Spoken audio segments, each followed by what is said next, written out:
माध्यम से मैं पूछना चाहता हूं, क्या विकास के लिए इन आदिवासियों को खत्म करना जरूरी है, इन गांवों को खत्म करना जरूरी है? मैं एक उदाहरण के तौर पे आपको मैं बताना चाहता हूं माननीय अध्यक्ष महोदय, अगर आदिवासियों को खत्म करोगे, आदिवासियों को उजाड़ोगे तो कोई भी नहीं बचेगा, इस बात की भी गारंटी देना चाहता हूं। उदाहरण के तौर पे डॉक्टर साहब पूरा करें। बस अध्यक्ष महोदय, अब इस विधेयक पे आपने 1 घंटे का समय निर्धारित किया अध्यक्ष महोदय, तो बोलने वाले हैं ना। जी अध्यक्ष महोदय, आपका आशीर्वाद 2 मिनट के लिए और मिल जाए। माननीय अध्यक्ष महोदय, मैं कहना चाहता हूं कि बड़े पैमाने पर आदिवासियों को उजाड़ा जा रहा है और अनुसूचित क्षेत्रों में न 5वीं अनुसूची का अनुपालन किया जा रहा है, न 6वीं अनुसूची का अनुपालन किया जा रहा है। माननीय अध्यक्ष महोदय, जनता का विश्वास, आदिवासियों का विश्वास और प्रदेश के हर गरीबों का विश्वास इस सरकार के प्रति तभी बढ़ेगा जब ये सरकार गरीब की सुनेगी, किसान की सुनेगी, मजदूरों की सुनेगी, बेरोजगारों की सुनेगी, युवाओं की सुनेगी।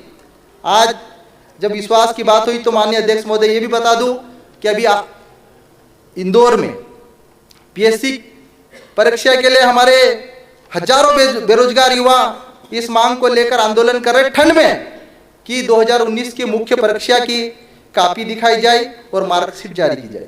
एमपीपीएससी 2025 में राज्य सेवा में 700 और वन सेवा में 100 पदों के साथ नोटिफिकेशन जारी हो। 2023 राज्य मुख्य परीक्षा का परिणाम जारी किया जाए और 87/13 फार्मूला खत्म करके सभी परिणाम 100% जारी किया जाए। माननीय अध्यक्ष महोदय, एक और मेरे तरफ से आपसे अनुरोध है अध्यक्ष महोदय, जब जन विश्वास की बात आती है तो हमारे विधानसभा के हमारे विधायक साथी कमलेश्वर डोडियार को एक डॉक्टर खुलेआम गाली देता है।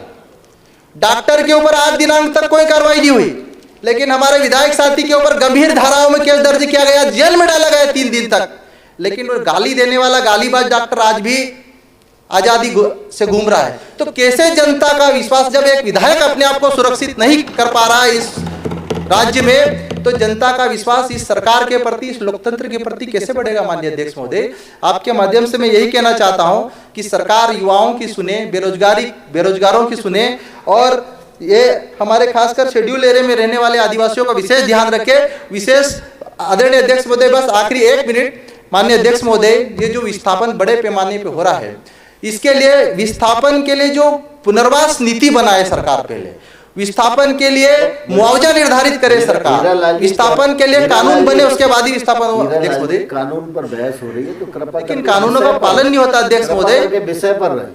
जी अध्यक्ष महोदय, आपने मुझे संशोधन विधेयक, मध्य प्रदेश जन विश्वास उपबंधों का संशोधन विधेयक 2024 पर जो बोलने का अवसर किया, मैं धन्यवाद प्रकट करता हूँ। बहुत बहुत धन्यवाद अध्यक्ष महोदय। डॉक्टर सीता शरण जी।